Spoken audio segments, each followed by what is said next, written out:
തമിഴ്നാട്ടിൽ സ്റ്റാലിൻ മുഖ്യമന്ത്രി കണ്ട് പഠിക്കാൻ പറയും പിണറായി വിജയനോട്. അനി തേരാപ്പാര നടന്നിട്ട് കാര്യമൊന്നും ഇല്ലെന്നാണ് എനിക്ക് തോന്നുന്നത്.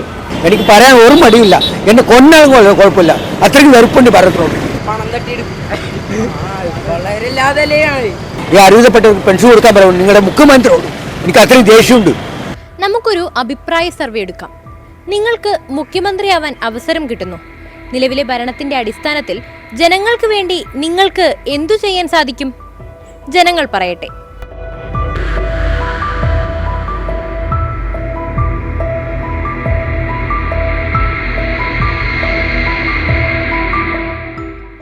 ചേട്ടാ, ഒരു ദിവസം മുഖ്യമന്ത്രി ആവാൻ അവസരം കിട്ടിയാൽ ജനങ്ങൾക്ക് വേണ്ടി എന്താ ചെയ്യാ?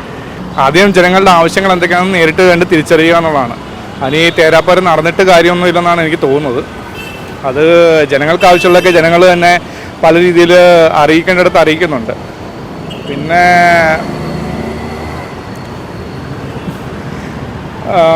അനാവശ്യമായിട്ടുള്ള കുറേ സബ്സിഡികളൊക്കെ ഉണ്ട്, അതൊക്കെ നിർത്തലാക്കും. കാരണം അതൊക്കെ നമ്മുടെ ഖജനാവിനെ നല്ലോണം കാലിയാക്കുന്നുണ്ട്. അതൊക്കെ ചുമ്മാ പൊളിറ്റിക്കൽ ഗിമ്മിക്കാണ്, വോട്ട് ഇലക്ഷൻ ഗിമ്മിക്കാണ്. അതൊന്നും വേണ്ട. സത്യം പറഞ്ഞാൽ ജനങ്ങൾക്ക് വേണ്ടി എന്ത് ചെയ്യാനാണ്? നല്ലത് ചെയ്യാനും അവർ വിഷമിപ്പിക്കരുത്. വയോധികർക്ക് ഒരുപാട് പെൻഷൻ പറ്റാണ്ടിരിക്കുകയാണ്. ആ പെൻഷൻ പറ്റിക്കൊണ്ട് ജീവിക്കേണ്ട ഒരുപാട് പേരുണ്ട് എൻ്റെ അറിവിൽ തന്നെ. പിന്നെ അർഹതപ്പെട്ടവർക്ക് പെൻഷൻ കൊടുക്കുക, 2 നില വീടും ആൺമക്കളും പണിയെടുക്കുന്ന ഗൾഫിലുള്ളവർക്ക് പെൻഷൻ നിരോധിക്കുക. തമിഴ്നാട്ടിൽ സ്റ്റാലിൻ മുഖ്യമന്ത്രി കണ്ട് പഠിക്കാൻ പറയും പിണറായി വിജയനോട്. അവിടെ 2 ആൺമക്കളുണ്ടെങ്കിൽ പെൻഷനില്ല, 2 സിലിണ്ടർ ഉള്ളവർക്ക് പെൻഷനില്ല. ഈ അർഹതപ്പെട്ടവർക്ക് പെൻഷൻ കൊടുക്കാൻ പറയും നിങ്ങളുടെ മുഖ്യമന്ത്രിയോട്. എനിക്ക് അത്രയും ദേഷ്യമുണ്ട്. ഭരണത്തെക്കുറിച്ച് നമ്പറും സ്ഥാനമാണ് എല്ലാവരും പറയണത്. പക്ഷെ ഞങ്ങളെ പോലെയുള്ളവർക്ക്, പാവങ്ങൾക്ക് ഒരു ഗുണമില്ല. ഉള്ള സാമ്പത്തികമുള്ളവർക്ക് നേട്ടം നേടിയിട്ടുണ്ടാവും. എല്ലാ 20 മന്ത്രിമാർക്കും കാശ് കണ്ടമാനം വെച്ചിട്ടുണ്ട്, 10 തലമുറയ്ക്ക് ഉണ്ടാക്കി വെച്ചിട്ടുണ്ട്. എനിക്ക് പറയാൻ ഒരു മടിയില്ല, എന്നെ കൊന്നാലും കുഴപ്പമില്ല, അത്രയ്ക്ക് വെറുപ്പുണ്ട് ഭരണത്തിനോട്. പണ്ടൊക്കെ ഇപ്പോൾ നമുക്ക് പറയാൻ അധികാരമുണ്ട്, ചങ്ങുറ്റുണ്ട് പറയാനുണ്ട്. കുറ്റങ്ങൾ പറയാൻ എന്താ ആർക്കും മടിയായില്ലാത്തത്? പിള്ളേരെ ഫ്രീ മൈൻഡ് ആക്കി വിടും ഫസ്റ്റ്. പിന്നെ ബ്ലോക്കൊക്കെ മാറ്റും നന്നായിട്ട്. ഒരു ദിവസം മുഖ്യമന്ത്രി നീ അയക്കാൻ എന്ത്? ഞാൻ അയക്കാൻ മുഖ്യമന്ത്രി നീ ആയി എന്ത്? പണം തട്ടിയെടുക്കും. പണം തട്ടിയെടുക്കും. പിന്നെ കൊറേ ബിൽഡിംഗ് ഒക്കെ ഉണ്ടാക്കി കാശൊക്കെ അടിച്ചു പറ്റും. അത് തന്നെ അതാണ്. പാവപ്പെട്ടവർക്കൊന്നും ചെയ്യല്ല, അവർക്ക് എന്താണ് അവരുടെ കുടുംബം മര്യാദ നോക്കണ്ട്. അതാണ് എനിക്കറിയാനുള്ളത്. ജനങ്ങൾക്കൊന്നും കൊടുക്കാനുള്ള പെൻഷൻ കാശ് പോലും അവരടിച്ച് തിന്നണത്. പിന്നെ എന്ത് പറയാനാണ്? അതേക്കൊള്ളൊന്നും പറയില്ല. ജനങ്ങൾക്ക് വേണ്ടി നല്ലതായിട്ട് എന്തെങ്കിലുമൊക്കെ ചെയ്യും.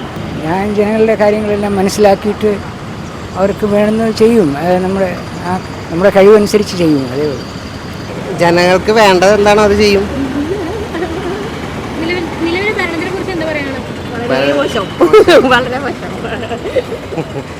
ഒരാവശ്യമില്ലാണ്ട് നാട് മുഴുവൻ വണ്ടി എടുത്തുകൊണ്ട് കറങ്ങലായിരുന്നല്ലോ ഇന്നത്തെ മുഖ്യമന്ത്രിയുടെ ഏറ്റവും വലിയ ജോബ്. ജനങ്ങൾക്ക് വേണ്ടിയല്ലല്ലോ, ജനങ്ങൾക്ക് വേണ്ടി ആയിരുന്നുണ്ടെങ്കിൽ ഇങ്ങനെ ജനങ്ങളുടെ പൈസ വെച്ചിട്ട് അവർ ചെയ്യില്ലായിരുന്നു. അയ്യോ, അതൊരു വിഷമിപ്പിക്കുന്ന ചോദ്യമാണ്. ജനങ്ങളുടെ പ്രശ്നം ഇഷ്ടം പോലെയല്ലേ. അപ്പോൾ ജനങ്ങൾക്ക് വേണ്ടി ചെയ്യാന്ന് വെച്ചാൽ ജനങ്ങളുടെ ക്ഷേമത്തിന് വേണ്ടിയുള്ള നല്ല നല്ല പ്രവർത്തനങ്ങൾ നിലവിലുണ്ട്. അത് നടപ്പാക്കാൻ പൈസ ഇല്ലല്ലോ. സാമ്പത്തിക ക്ലേശമാണല്ലോ ഇവിടുത്തെ പ്രശ്നം. നിലവിലെ ഭരണത്തെ, മുഖ്യന്റെ ഭരണത്തെ എങ്ങനെ നോക്കിക്കാണുന്നത്? കൊണ്ട് വളരെ മോശമല്ലേ.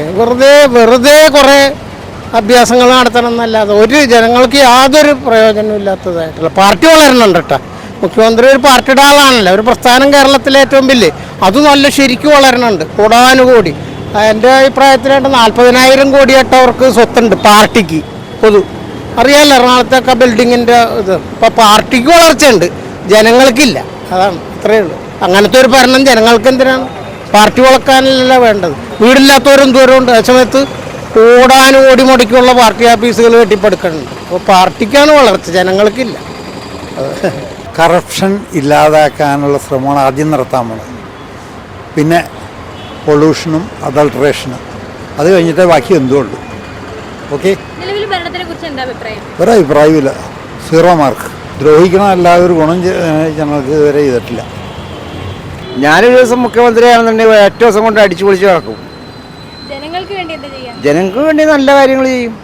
ഞാൻ പറയട്ടെ, ഇപ്പോൾ ഒരു മുഖ്യമന്ത്രി ആയിട്ട് കയറണം എന്നുണ്ടെങ്കിൽ അതിനുള്ള ചിന്തപ്പാടൊന്നും നമുക്കില്ല. എന്ന് വെച്ചിട്ടുണ്ടെങ്കിൽ ഇപ്പോൾ സുരേഷ് ഗോപി കയറുകയാണെന്നുണ്ടെങ്കിൽ എന്തെങ്കിലുമൊക്കെ ചെയ്യും.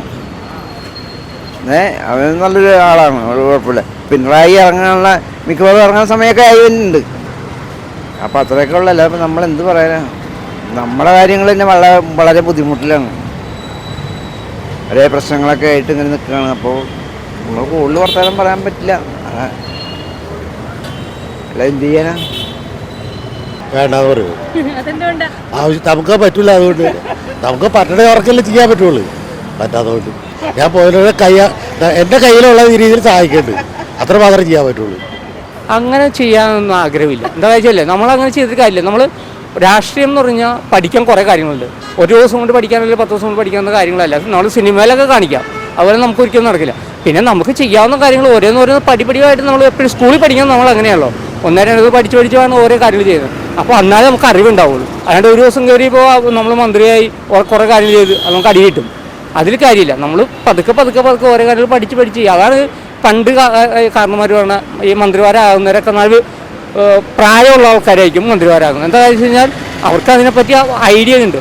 പഠിച്ച് ഓരോ കാര്യങ്ങൾ ചെയ്യാൻ പാടില്ല, കാര്യം ചെയ്യാൻ പാടില്ല, ചെയ്യാവുന്ന കാര്യം ചെയ്യാം. അങ്ങനെ ഒരു ഐഡിയ കിട്ടണം ഈ രാഷ്ട്രീയത്തിൽ നിന്ന്. അതുപോലെ ചെയ്യണം, എന്നാലേ നടക്കുള്ളൂ. ഒരു ദിവസം മുഖ്യമന്ത്രിയായിട്ട് ചാൻസ് കിട്ടിയാൽ പൊതുജനങ്ങളെ പാവപ്പെട്ടവരെ സംരക്ഷിക്കുക, അതാണ് ഏറ്റവും പ്രധാനപ്പെട്ട ലക്ഷ്യം. പാവപ്പെട്ടവർക്ക് വേണ്ടി വിനിയോഗിക്കും.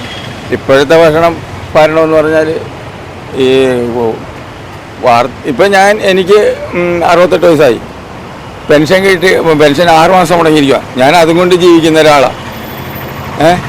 അപ്പോൾ ഇപ്പോൾ ഒത്തിരി ഭയങ്കര ടൈറ്റായിട്ടാണ് ജീവിച്ചു പോകുന്നത്. വേറെ വരുമാന മാർഗങ്ങളൊന്നുമില്ല.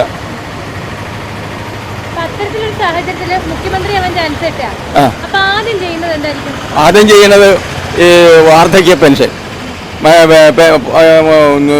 വികലാംഗ പെൻഷൻ, അങ്ങനെയുള്ള പെൻഷനുകളൊക്കെ കൊടുത്തു തീർക്കാനുള്ള ഒരു സംവിധാനം ഉണ്ടാക്കും. നിലവിൽ പാവപ്പെട്ടതിനെ സഹായിക്കുക, അതാണ് മുഖ്യ ലക്ഷ്യം.